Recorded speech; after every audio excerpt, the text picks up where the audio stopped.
they can destroy and create. We can choose to use this force constructively with words of encouragement or destructively use words of despair. Words have energy and power with the ability to help, to heal, to hinder, to hurt, to harm, to humiliate, and to humble. Here at Pathways World School Aravali, we feel it is vital to put our words to a greater use and make an impact in society. Inspireability offers a platform for students to share their thoughts and opinions on several topics concerning the world. Students get a chance to talk about unique topics through this conference to reach a larger audience. Today, our students will enlighten you about topics that are close to their heart by relating them to the theme of the never ending construction. Before we start the event, we would like to call upon Ms. Sonia Gandhi Mehta, the school director, to say a few words. Ralph Waldo very rightly said, don't go where the path may lead, go instead where there is no path and leave a trail. Unquote. A very good evening to my dear students and parents. Most of us, including the surviving generations above us, have had a first hand experience of the challenging times like this COVID 19 pandemic in their lifespan. We have often heard and read quotes like, change is the only constant, and tough times don't last, tough people do. And this is exactly what has been proven today, that resilience is the only attribute we must concentrate on. This year's thought provoking themes of perpetual shift and never ending construction at hashtag Inspireability have been decided, keeping in sync with the trying times that we are all passing through today. I am sure each one of our speakers will help us put a perspective to life and how to tackle situations that life throws at us as surprises. I don't want to detract from the main stars today and would like to end by quoting Farah Gray. Build your own dreams, or someone else will hire you to build theirs. Unquote. Stay well, stay safe, and God bless.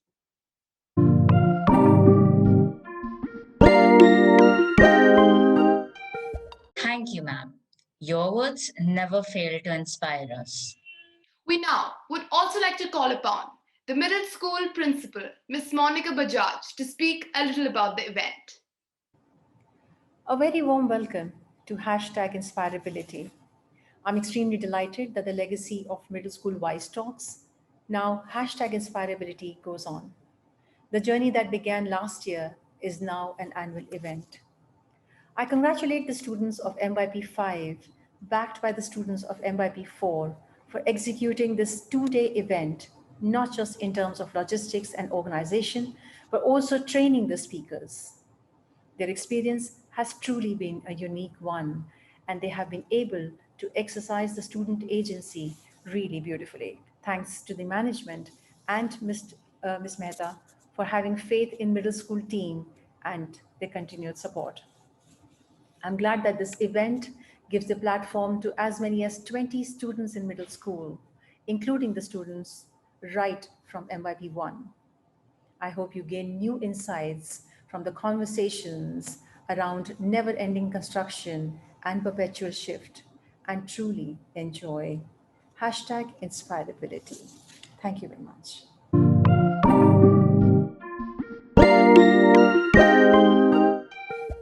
Thank you so much, ma'am, for your encouraging words and support. Now we would like to call upon the student who was the very first organizer, the pioneer of this event. We would like to call upon Maurya Sharma from DP1.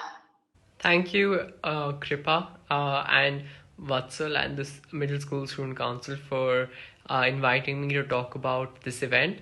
This event has been in the making since I was in the Student Council.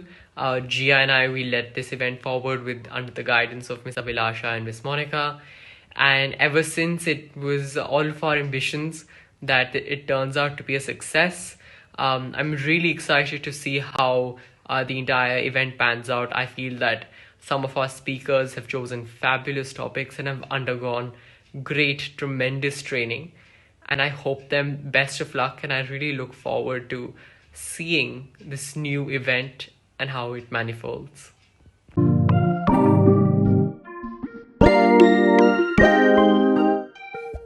Thank you so much, Moria. With your imagination, today we have been able to take inspirability forward with us. And now, we would like to call upon this year's heads of conference and also our very own middle school student council presidents, Kripa Talwar and Vatsal Kabra. Welcome, esteemed guests, to Inspireability. It is an honor to have you here. As Moria rightly said, the event has been in the making since 2019, and I vividly remember having auditioned for it, unsure if I would even be a part of it. Fast forward to 2021. Being on the other side of the event, I have learned a lot. All of Moria's emails finally make sense to me, as I was the one writing them this time around. The makings of this event have been a tiring job, but at the same time, memorable. We would like to thank the entire organizing committee who worked day and night to make Inspirability possible. And I hope you all get inspired by our budding speakers. As we started the organization process and reviewed the participants' ideas, their level of thought, analysis, and depth genuinely staggered me. Based on the circumstances presented to us, I'm very proud of the effort and outcome both behind the scenes and the one that will be shown to you. We would additionally like to thank Ms. Abhilasha Yadav, Ms. Monica Bajaj, and Ms. Sonia Gandhi Mehta for their constant support and feedback, which has proven invaluable. We hope you enjoy and learn from this event as much as we have. Without further ado, I would like to hand it over to the MCs to carry on the proceedings.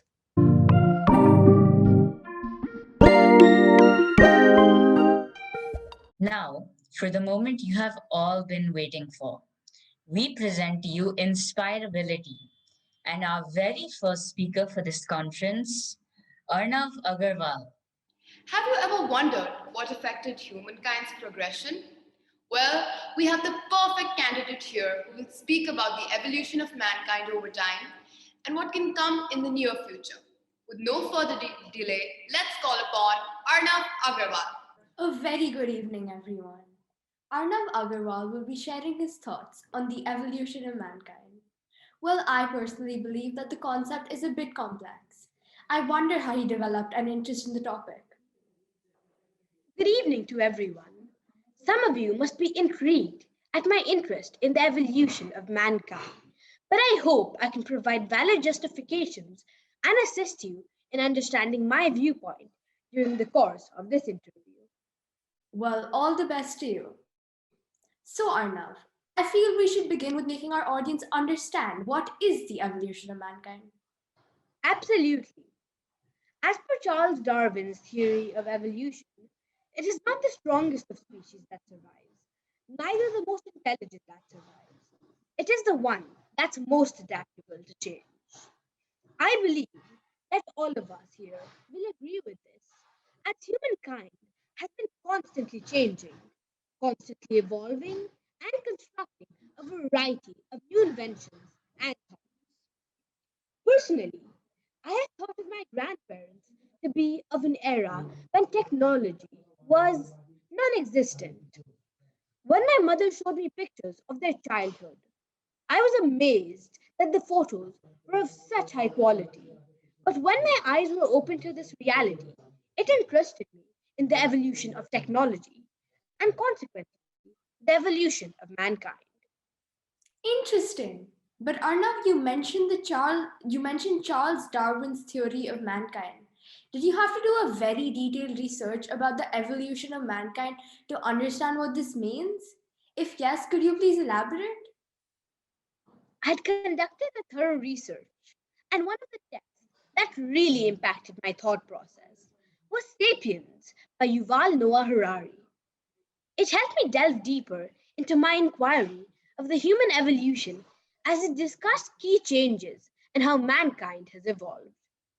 A few changes I could mention, which greatly interested me, include the cognitive and agricultural revolutions, respectively. These revolutions were turning points in mankind, where humans gained the ability to gossip, which was used for purposes of effective communication and is supposedly why humankind dominates this planet. So, if someone calls you out for gossiping, don't mind them, as gossiping is an essential part of human communications. Besides this, the agricultural revolution relates to the time when humankind evolved from the lifestyle of hunting and gathering to a more agriculturally based society, whether for the better or the worse. The world is in a perpetual state of transformation, with new trends, habits, and other things developing simultaneously and continuously. This change is what has arguably salvaged mankind through its millennia of existence and enabled it to cope with whatever is thrown at it. Make me coronavirus one of the most recent threats, or even advancing in a dangerous world. A seemingly simple prospect, but in reality, a daunting task. If we continue this way, we will be able to handle current day issues, which include coronavirus, global warming, and violence with ease. Okay, Arnav, you said that the world is in a perpetual state of transformation. How do we orient the evolution of mankind in this perpetually shifting space and time? That's a really good question. Orientation refers to the act of familiarizing oneself with something or the act of gaining basic knowledge or to obtain clarity on a matter. Space and time are simple enough to be understood. Human beings have been orienting themselves with their surroundings since they came into existence, and we continue to do so in the present day as we constantly make new discoveries about the world around us. A human starts off as a child, gains knowledge, and becomes educated before going on to pursue anything else. The entire journey of life includes discovery, evolution, and learning. Humans have been exploring the Earth and now strive to explore the solar system and universe beyond the boundaries of our planet. This refers to space or area with which we are constantly familiarizing and gaining knowledge about. Time refers to how humans have progressively gained knowledge as they evolved and changed their habits. Thank you for breaking it down for our viewers. But why did you pick this specific idea? It's very interesting to see your keen interest in this topic, and I'm sure our audience would like to know how you developed an interest in it as well. Well, there are multiple fascinating things regarding the matter. Don't you find the fact that humans could have once been no different from apes and chimpanzees intriguing? That humans once didn't have TVs or smartphones or systems like those which we use to communicate in the present? Well, I was absolutely astounded by these things, and this is what incited my interest in the evolution of mankind. Studying evolution to reveal facts and truths. I'll go back to when my mother showed me pictures of my grandparents' era, which revealed much to me about the quality of life then, their lifestyles, and generally how things were.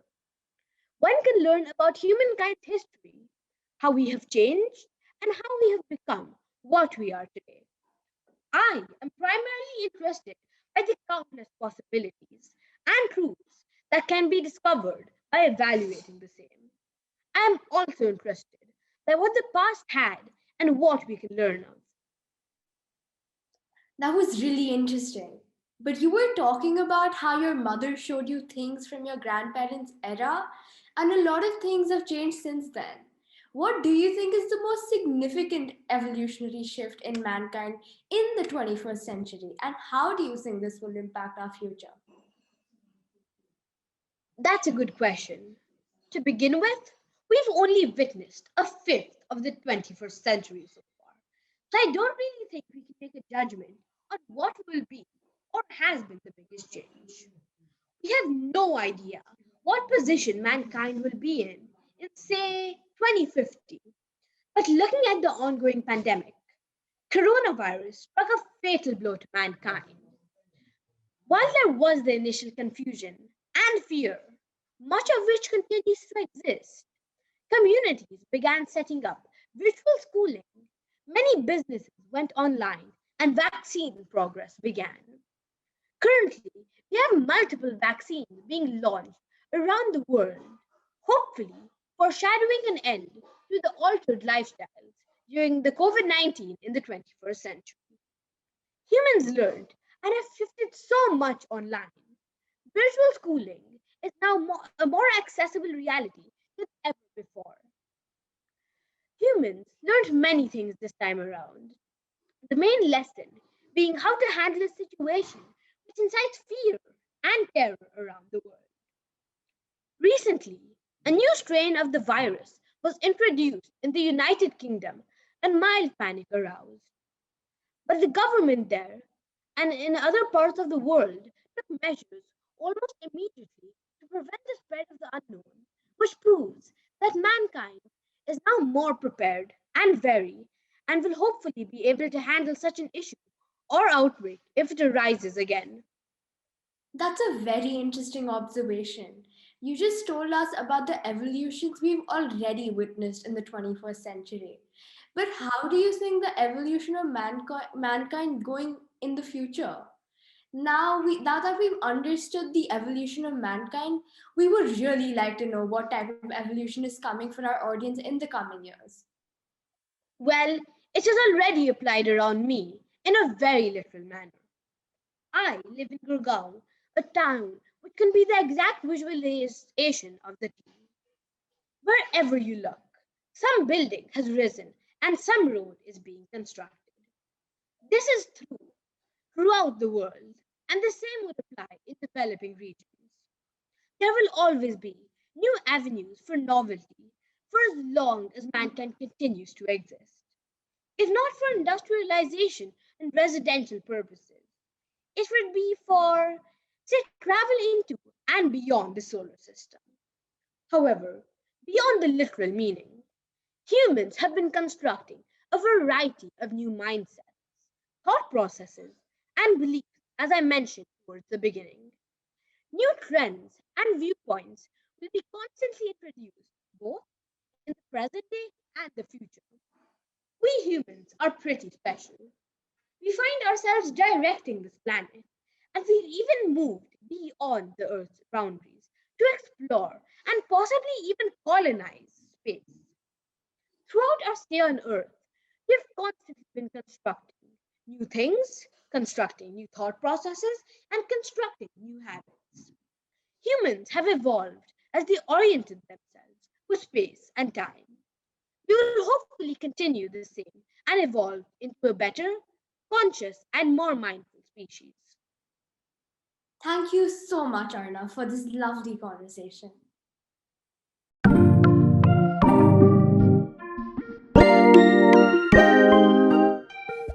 Thank you so much, Arnav, for enlightening us on the cognitive and agricultural revolution.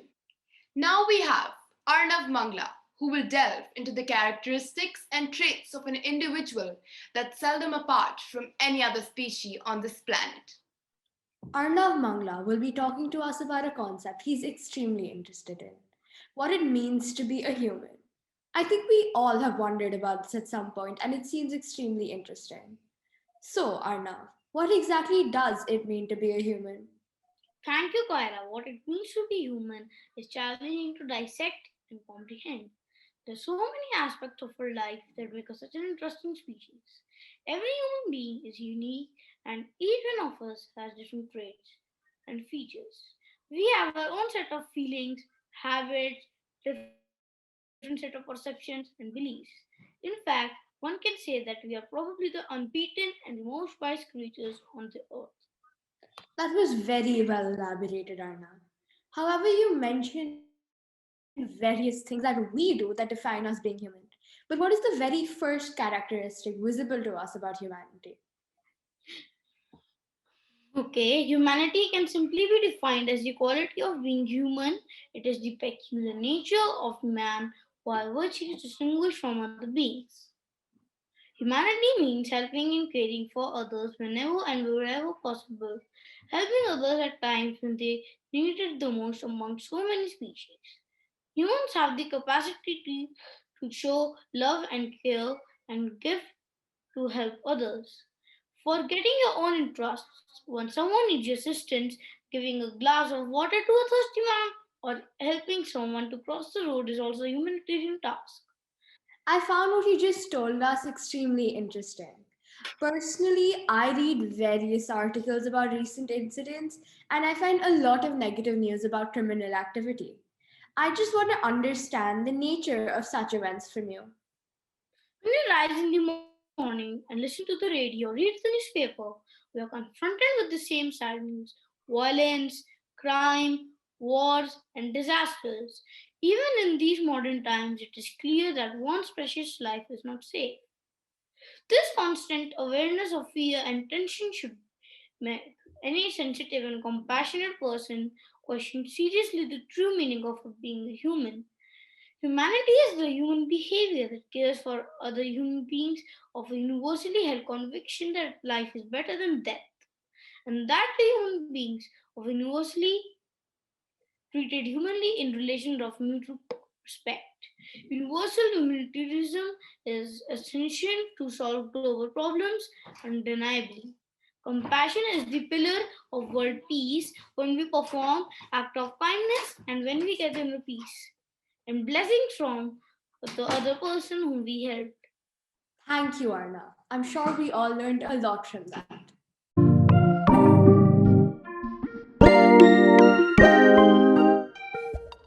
Thank you so much for Arnav for enlightening us with your deep knowledge about this topic.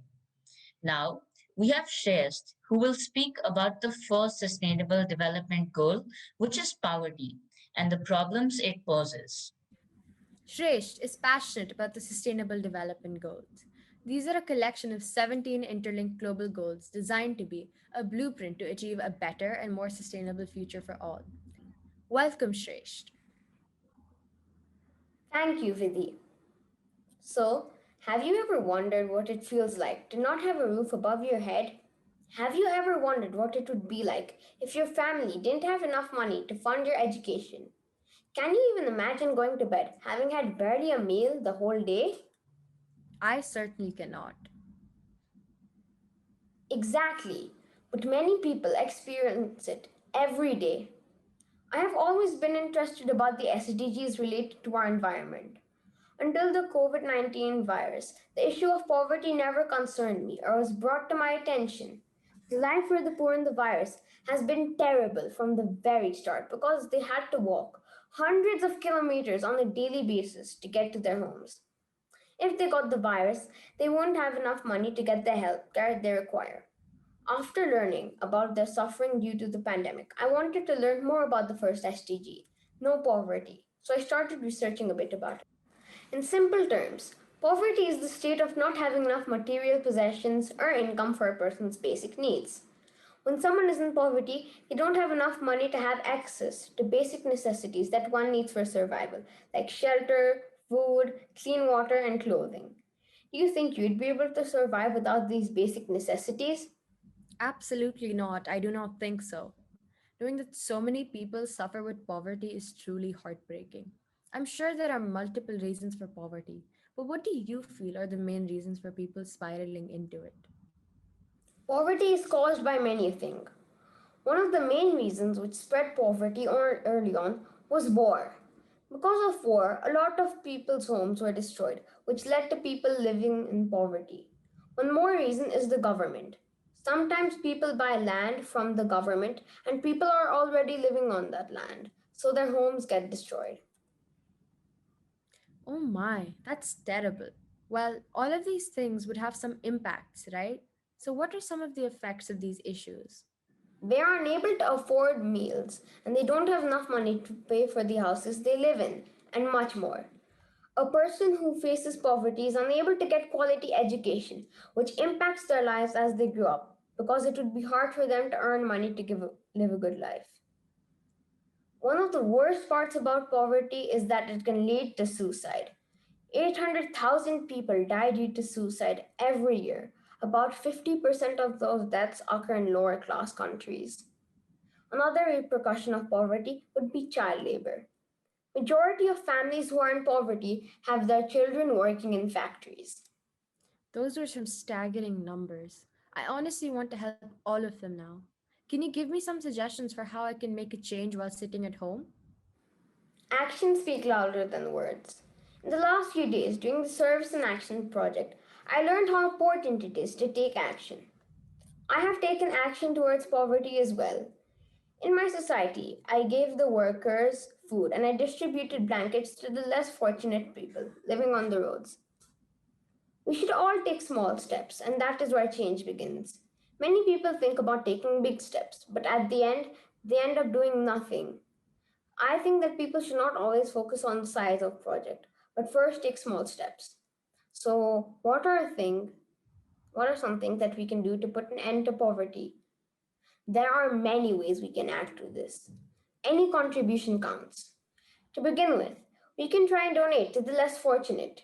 We have to be careful about what we are donating by donating things like clothes, food, and other basic needs.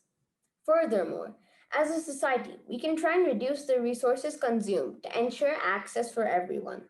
We are you- we are overusing resources a lot, which doesn't leave a lot of resources for the rest of the community. So reduction and conservation is the key.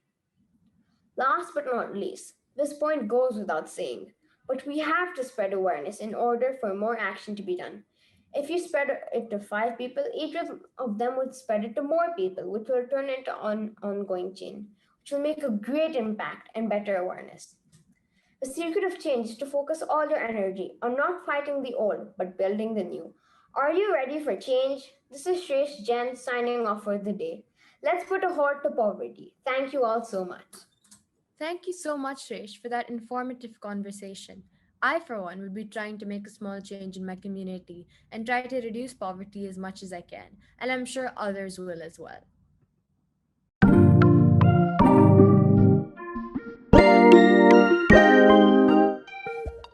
Thank you, Shresh, for that heartfelt speech. We urgently need to combat this in order for society to move forward. Did you know that using Wi Fi can be carcinogenic? Luckily, we have Soresh who will elaborate more on the advantages and disadvantages of certain types of technologies to give us an in depth explanation on the impacts of Wi Fi on the environment and human health. Sorish is passionate about acquiring more and more about the facilities that the new generation has provided us with, and specifically about the current science and technological innovations.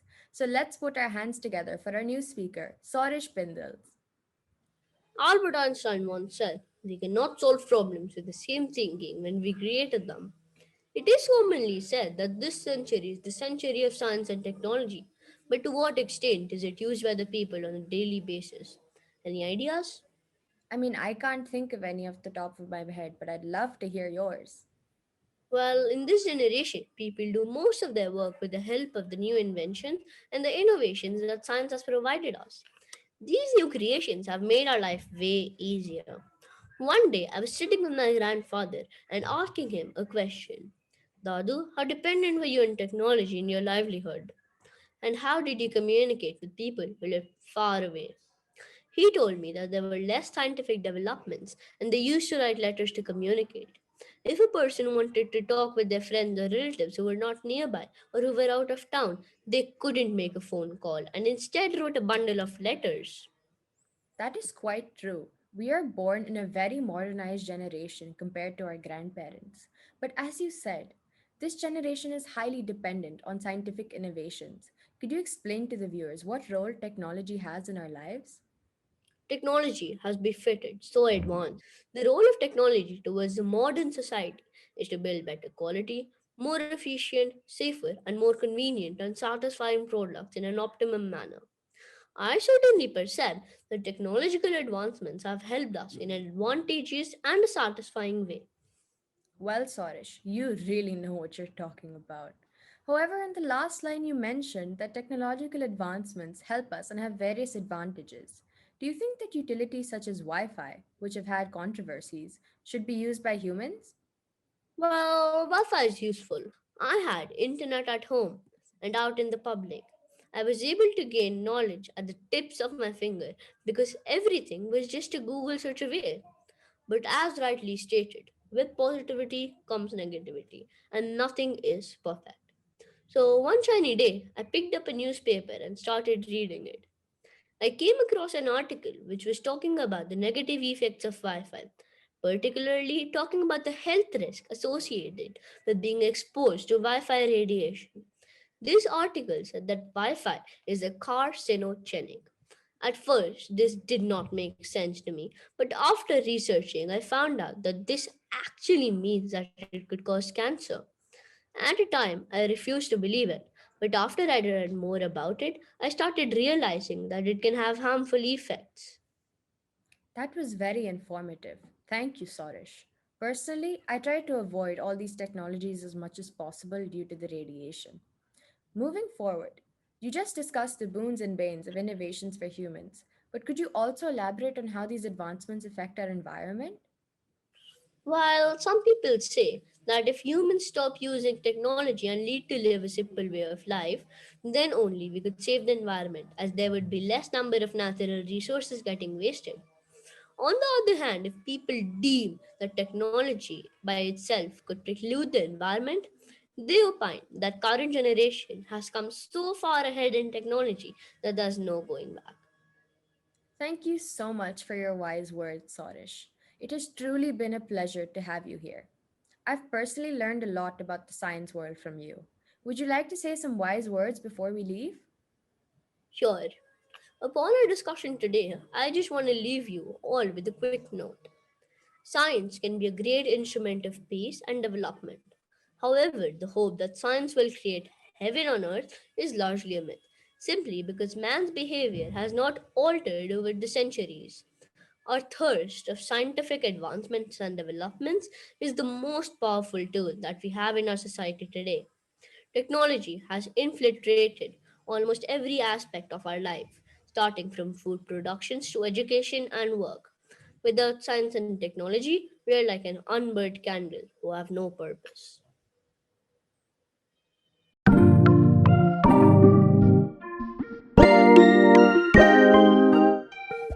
Thank you, Soresh. There were quite a few facts in there we didn't know about. Moving forward, we have Kavya, who will talk about the highly controversial topic God. Her speech questions the very existence of God and his influence on humankind. Take it away, Kavya. The existence of God has been a topic of much debate in the history of mankind. Kavya will be speaking about the same due to her own experiences of travel and exposure to various cultures.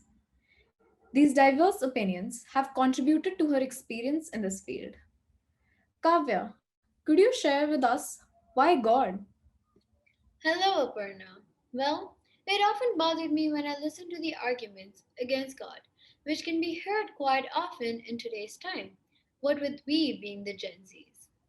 So, does God exist? Do they have divine powers? Is God the reason for the existence of everything? If no, then is science the answer? We are yet to find out.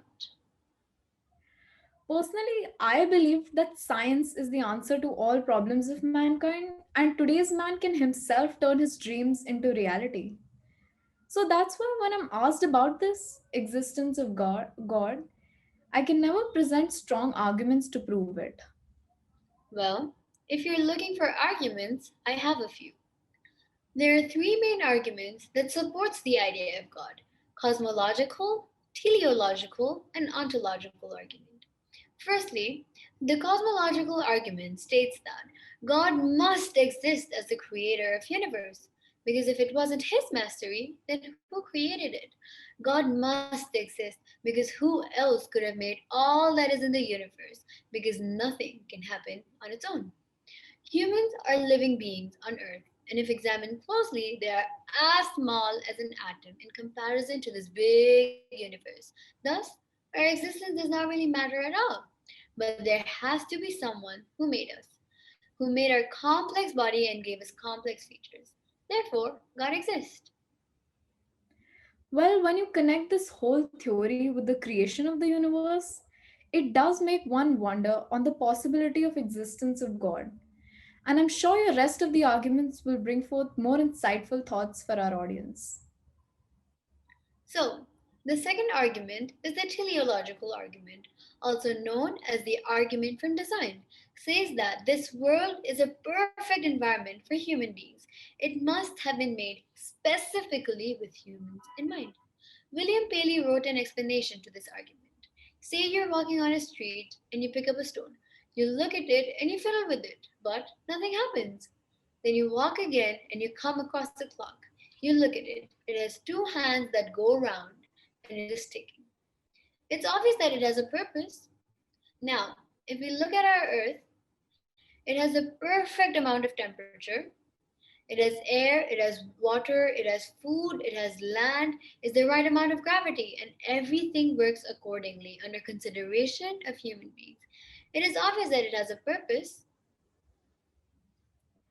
Kavya, I can see where you're going with the theories. You're basically combating my strong belief in science through your arguments connected with astronomy. This makes perfect sense. We wouldn't be able to survive on this planet if it wasn't designed for us. Everything around us has a purpose and it's been placed on Earth only for us. And what about the final argument? Let's delve into the ontological argument. The third and the last argument is the ontological argument. This was ideally proposed by Anselm, who defined God as that which no greater can be conceived. His argument states that God is the greatest thing that we can think of. Things can only exist in our imaginations or they can only exist in reality. Things that exist in our imaginations are always worse than things that exist in reality. God in reality would be way better. Therefore, God must exist in reality. In simple words, if God is the greatest being in the universe, then he must exist, because if he doesn't exist, he wouldn't have been the greatest in the universe. Therefore, God exists. Indeed, God definitely is the greatest power in the universe. But I wonder, since we have so many versions of the same, what do believers of God think about its existence in different religions? Well, after interviewing people of different religion, I drew a final conclusion. They say that there is only one God, and it is a supernatural power. Despite God exists, we cannot see them, but we can feel them. God is just a power, so it lies everywhere. In different religion, people believe in different gods and goddesses. They believe in different rituals, traditions, and festivals. Us human gave this supernatural power a name, God. In different religion, people gave this supernatural power different names, characteristics, powers, and many more, so they can worship their idol to feel their existence and be grateful to them. Believers also say that God is a support in everybody's life because whenever an individual is in a trouble or is suffering through hard time, mostly they remember God. Often people say, "Oh God," or "Oh my God." Now, here is an allude to the ontological argument, as we can only remember God in difficult times so they can help us, and it can only happen if they exist in reality. Therefore, they think that God is real and they respect each and every religion. Now, Kavya, all of this is very theoretical, but I wonder how you became such a strong believer in God. Well, I believe that God exists. I think that it is a supernatural power that made everything. Science can only prove how it works, but it does not prove how it exists. How can the human body be so intricate and complex as there is no possible way it happened on its own and appeared abruptly? The most famous theory of the creation of the universe is the Big Bang theory, that says that two asteroids collided and it created the universe. But how did those two asteroids come there at the first place? And what force caused them to collide if there was no God? Very true, Kavya. Science can only prove how it works, but it cannot prove how it exists. Thank you for joining us.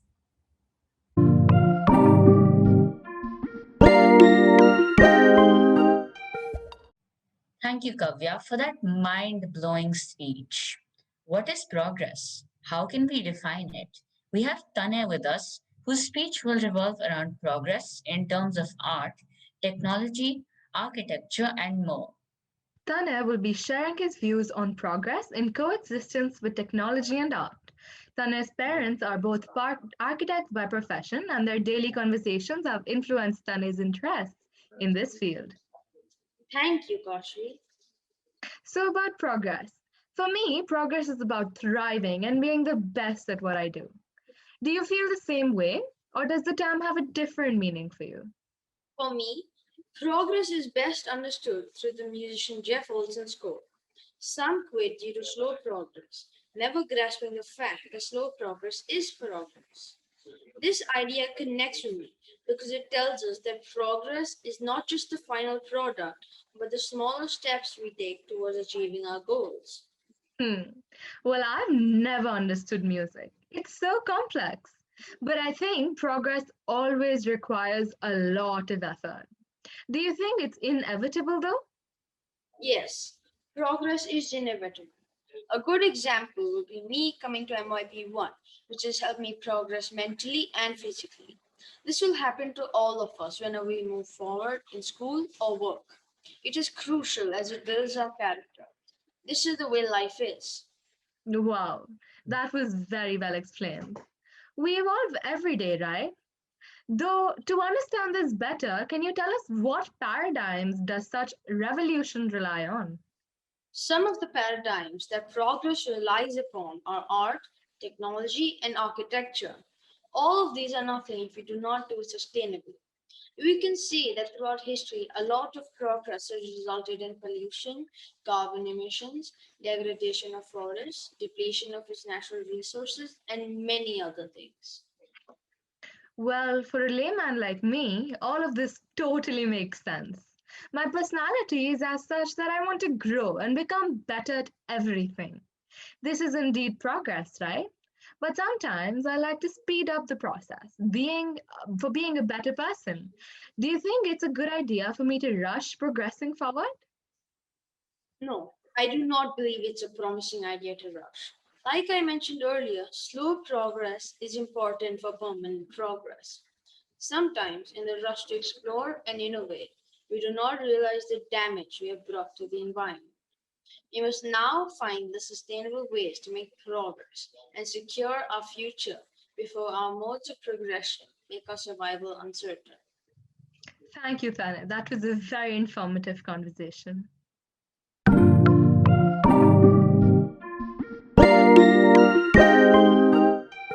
Thank you so much, Tane. I'm sure we now see progress through various perspectives. In the increasingly industrialized world, there have come so many miracles as well as obstacles. So today, we have Siddharth, who will inform us on the topic of never ending construction. In a rapidly changing and developing world, right and wrong, good and bad have created new ways of living and evolution. Technology has enabled us to construct homes, buildings, and offices in all habitable and sometimes even uninhabitable regions of the world. Forest and agriculture land has fallen prey to urbanization and never ending construction. Siddharth Manaktala will be speaking on the topic Never Ending Construction, a key deliberation that has reached global attention recently. People have been talking about urbanization and infrastructural expansion. Seemingly enough, it will be interesting to know your point of view and understanding about never ending construction, Siddharth. One common thread seems to bind all. A constant observation is that you will see new construction and more buildings being made. There is no better time than today where we as human race are evolved enough to introspect and document what changes are being experienced by our earth due to our neglect and rampant construction. We are compromising and changing our ecosystem. While constructing, the architects have the responsibility of making the building safe and strong, and the client demands these rights for his building. The same way goes for Earths and its architects and clients. Us. We are responsible for the never ending construction on Earth. To me, never ending construction is the growth and development and infrastructure of Earth. As they say, skyscrapers grow till a limit, but slums never stop growing. Now that we've talked about what you think never ending construction is, did you know that never ending construction surprisingly destroys our Earth? It affects and dramatically changes patterns of nature. The biggest question that comes to mind after that statement is, what are these effects? Driving the topic forward, what do you think are the effects, Siddharth? That's a really good question. To put the damage into perspective, life on Earth is 24 hours, and we humans have existed only for 3 seconds. And now look at what we've done: destroyed our land, water, and air. Name a problem, and we have caused it. We have named ourselves Homo sapiens, which means wise men. But are we really wise? Our personal ambition is to have more luxury and comfort in life, which has moved us away from the natural style of living. It has caused great harm to our earth. So clearly, there cannot be wisdom. As you stated, the never ending construction has destroyed our land, water, and air. What possible solutions are there to reduce these issues? Interesting question. We must act now and focus on the real crisis, which is not global warming or pollution. It is us. We have created these huge problems, and we should be the ones to make a change and rectify what ails us. Our one planet, which we know today, which can sustain human, animal, and plant life. Therefore, it becomes all the more crucial that we must act now. Each one of us can make a difference. We are in a paradise where everything is connected, not coincidentally. However, the fact of matter still remains the same, that we all live in an integrated world. The 7.8 billion people on Earth still need a place to live. How do we achieve that? My solution and the way forward is to create sustainable communities. All right, sustaining the environment is very crucial to our futures. So, how is sustainability related to never ending construction? Sustainability as a concept is a game changer. It'll make long lasting, strong buildings that will thrive alongside nature. A sustainable society is a society that is self sustained and reduces its aspects that harm nature. If we move to sustainable societies, then we won't need never ending construction, for which we have achieved comfort while living in harmony at the same time.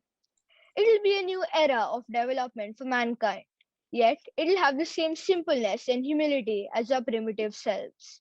We will be one with nature, and nature will be one with us. Hear me out.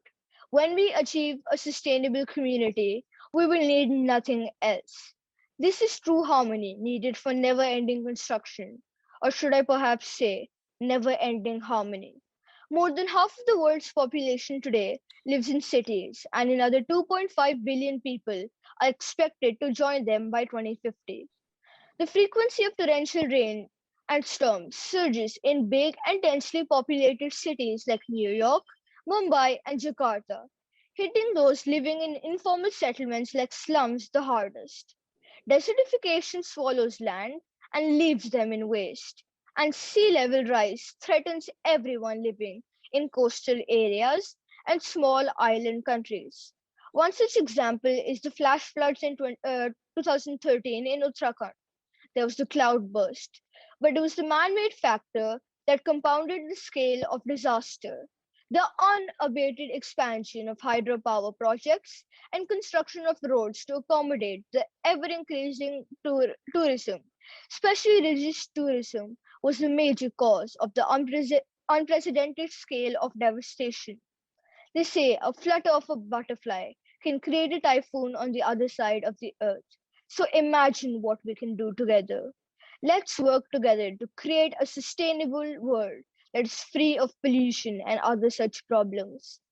Only you and me together can fix this problem. So let's start waking up and build a new wall to fix a never ending construction. Thank you, Siddharth, for sharing your wise words with us in this lovely conversation.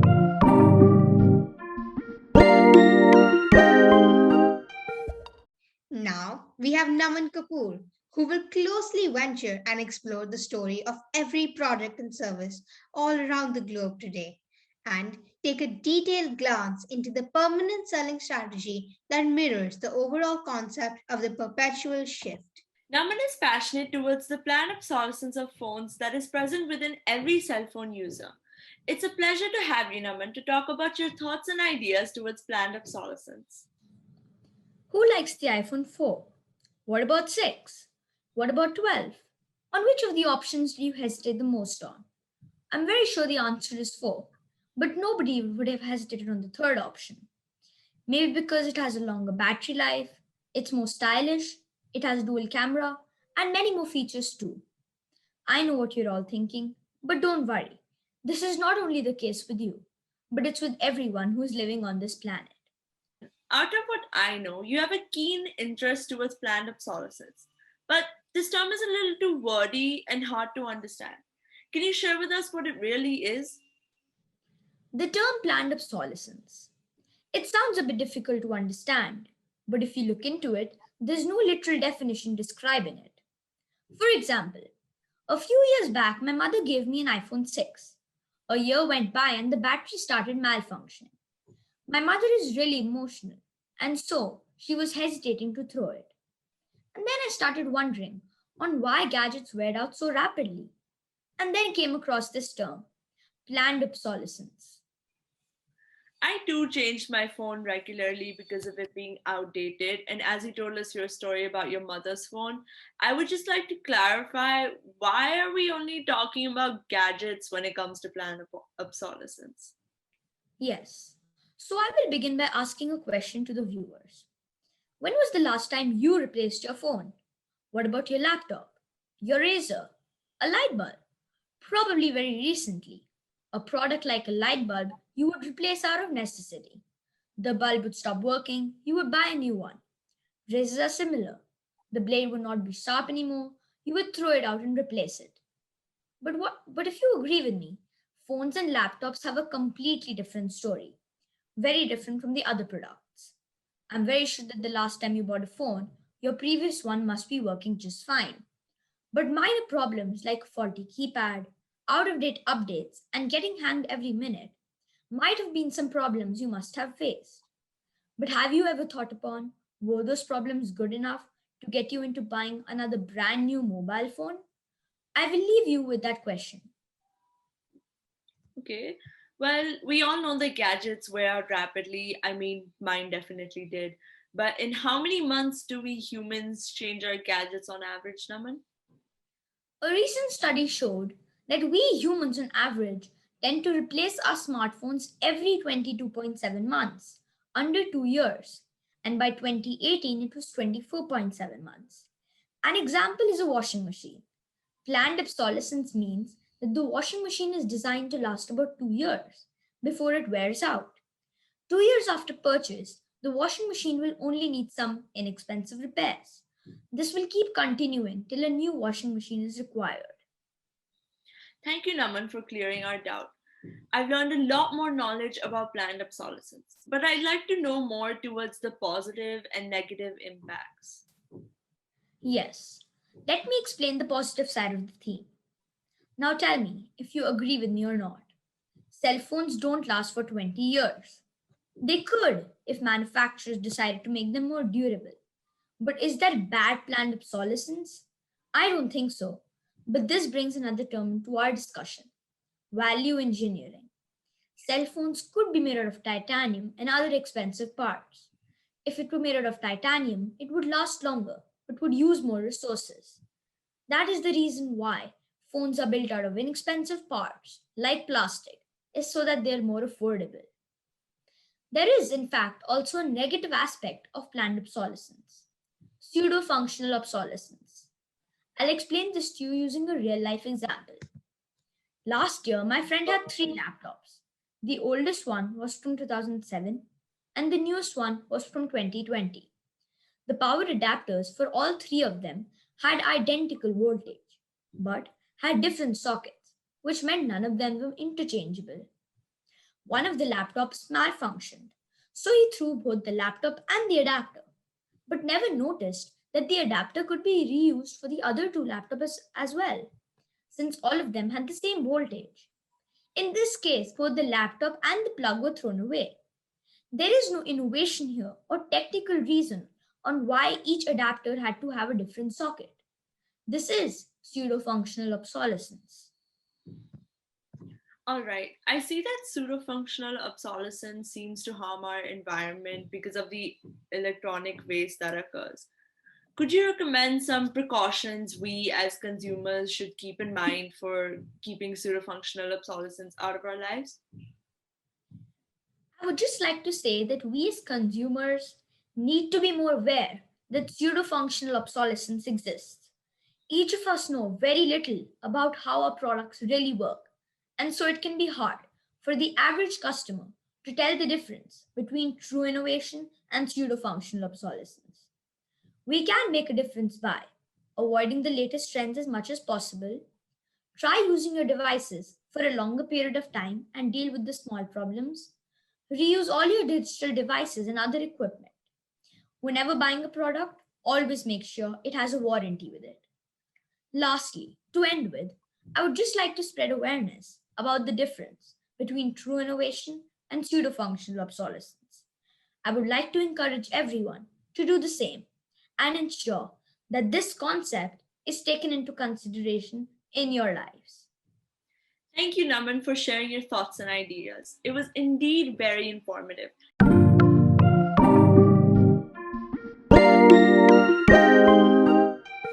Thank you, Naman, for taking us on this amazing journey of product and service all around the globe. Now we have Ronit Matthew, who will inform us on the topic of the never ending construction. Ronit will share some of his personal experiences and the power of hope and resilience. Take it away, Ronit. Ronit has been an active peace promoter and a climate action crusader. At such young age, he has a deep passion towards his goal and aspirations.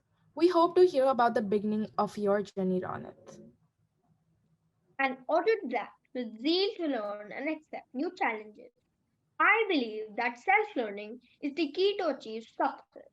A peace promoter and a climate action crusader, I am a passionate global change maker and on a mission to spread awareness about UN Sustainable Development Goals.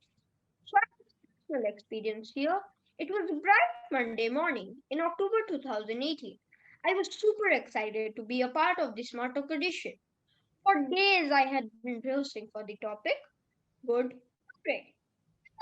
The stage and looked at the audience to deliver my topic, my well rehearsed topic. I was speechless to find my mom as one of the judges. Some shivers of nervousness went down my spine, and without a thought, I turned around, spoke the lines, and left the stage. To its obvious consequence, I was rejected.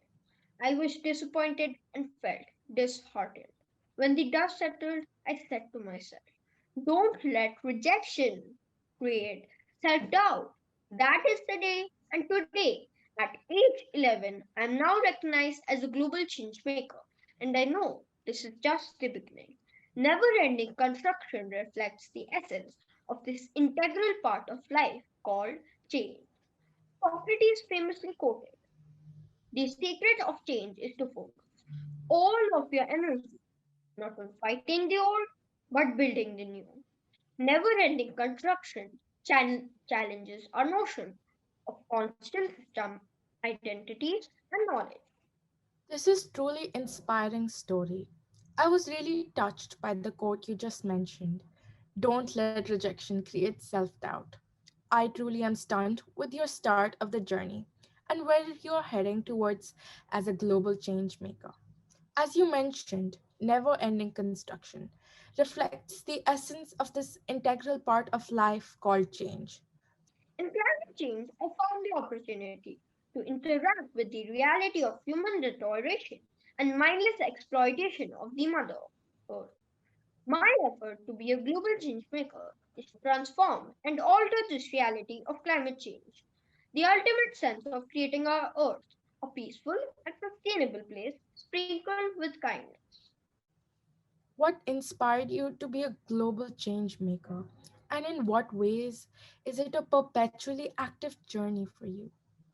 My mission of being kind and spreading awareness about kindness began when I was in fifth grade during the PYP exhibition. Students were asked to inquire into various famous personalities. I was keen to know about Adolf Hitler. Adolf Hitler, after reading his biography, identified a major cause which made him a ferocious leader. He suffered an intrapersonal conflict which led to an intergroup conflict. World War II. His lack of kindness and compassion ensued in bloodshed, which is reprehensible to not such historical gravity of loss of humanity.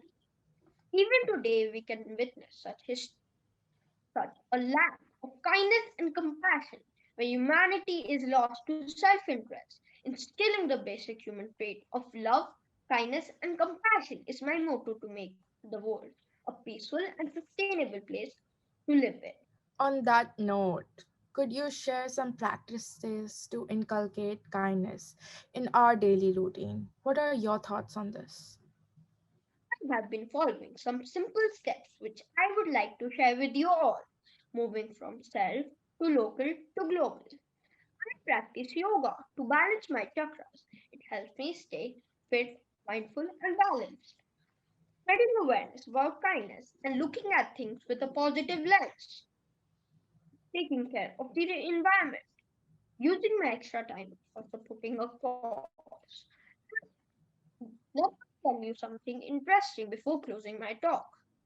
The story goes that an anthropologist proposed a game to African tribal children. He placed a basket of sweets near a tree and then had them stand a few hundred feet away. Whoever reached the basket first would get all the sweets. When he said, "Ready, steady, go," can you guess what the small children did? They ran for the sweets? Actually, they all held each other's hands and ran towards the tree together, divided all the sweets, and enjoyed them equally. When the anthropologist asked them, "Why did you do so?" they said, "Ubuntu," which to them meant, "How can one be happy when all the others are sad?" Ubuntu is a South African ethical ideology that focuses on people's elegances and relationships with each other. A rough translation of the principle of Ubuntu is a belief in a universal bond of friendship that connects all of humanity. What a concept of common humanity, oneness. I'm indeed fascinated with the belief that we are defined by a compassion and kindness towards others. Thank you very much for sharing your knowledge and your perspective.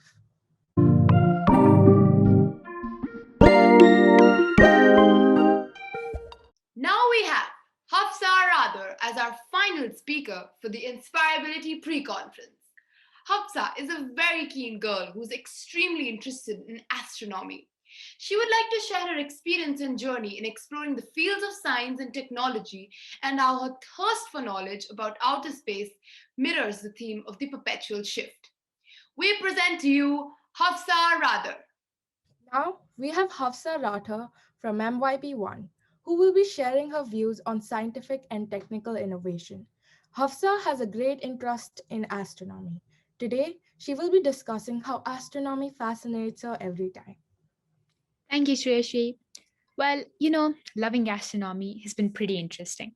I've always had this one question hanging that what really makes me have an interest in astronomy? So I thought I should start with the answer.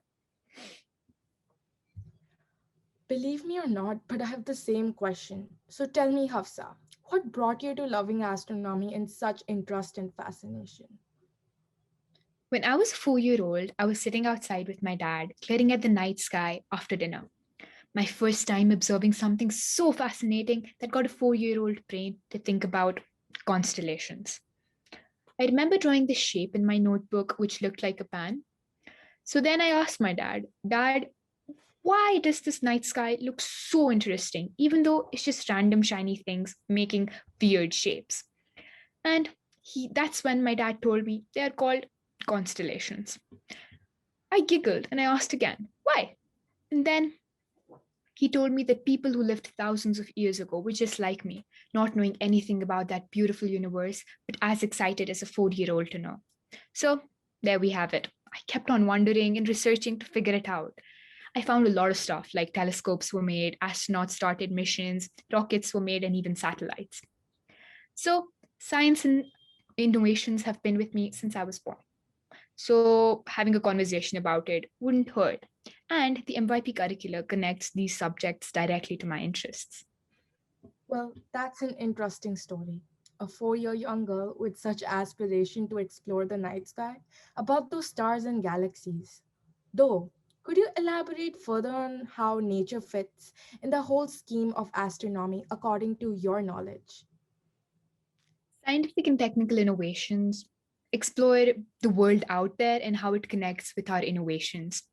So it explores how we students and the natural world works and how we use our understanding of sciences to make a change. I do agree with you here. Also, what do you think is the purpose of technology for you? Like every other person who has been dependent on technology during the pandemic, I personally have been overly dependent on it, from finishing my assignments, research, and of course for entertainment purposes. But this made me realize that how much I miss the physical environment in going to school. Well, trust me, it's a pain. I miss physical school too. Of late, these two books have stood out as bestsellers, The Sapiens and Homo Deus.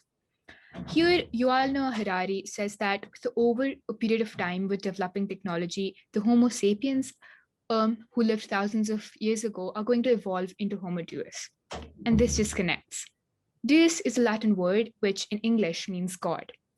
You know, everybody knows that the future technology will give us powers like God. And Sapiens tells about the ancient times, and Homo Deus predicts what will happen in the future with a backbone on technology. You see, this whole book, in fact, the whole future has a backbone on technology. Because who knows, Star Wars might not be a fiction anymore. Very well answered. I'm a Star Wars fan too, and someday I would also hope it will be the reality of the future. And I would like to read those books sometime. Hafsa, I've come through a lot of debates about the role of technology in innovation. So, would you share your thoughts on the same? Well, I'll feel left out if I don't say. Even I have come across a lot of interviews, debates, and articles and whatnot talking about the role of technology in innovations. Technology plays a part in innovations, but not in the way many people think it does. They usually get caught up in those spec sheets, those fancy gadgets, and those bullet points. They think that having technology is an innovation in and of itself, which in my perspective would not be true. Making things with the help of technology will never end. It'll keep on going. Because as scientists and technical developers have observed, innovations only happen when you use technology to make something never made before, something new. Technology can be used to make an innovation, but the technology itself doesn't produce an innovation. I would like to show this video where the staff of UNHCR has begun their journey with their 2017 fellowship and where they have this opportunity to facilitate their innovations directly with the refugees. So they are gripping the power and the potential to create something new. These locally driven responses to the needs of refugees. And again, here the keyword has to be new.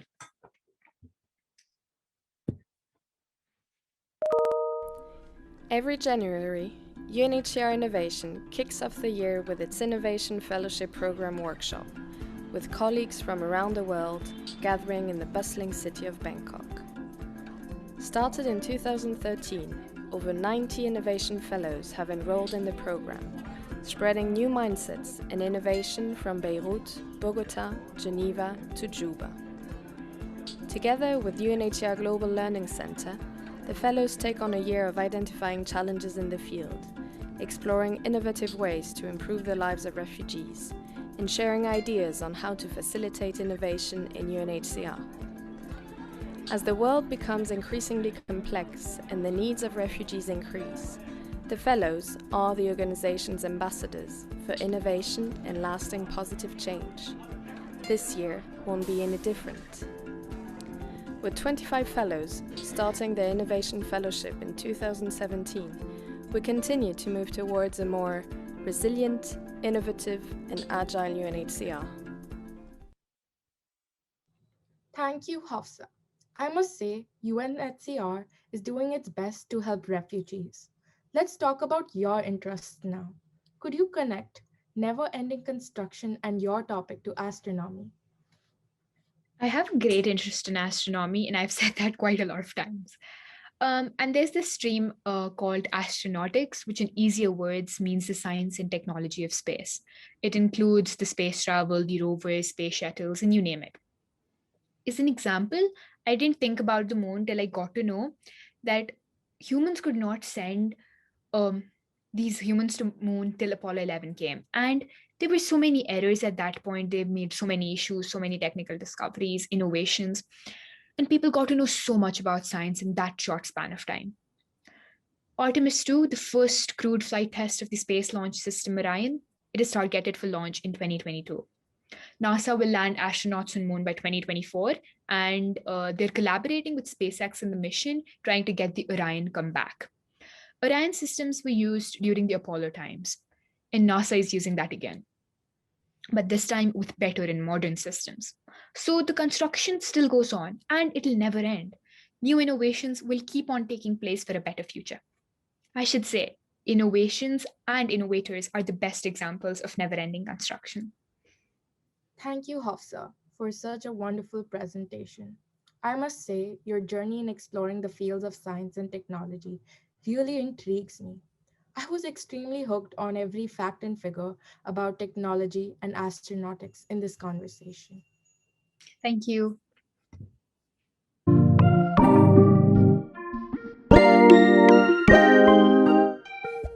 Wow, Hafsa, I must say, I'm extremely intrigued about technology and astronautics after your speech. Thank you so much. And with this, we come to the end of the Middle School Inspireability pre-conference. Thank you so much for attending. Hope you learned and enjoyed today. We hope to see all of you tomorrow for the conference as well.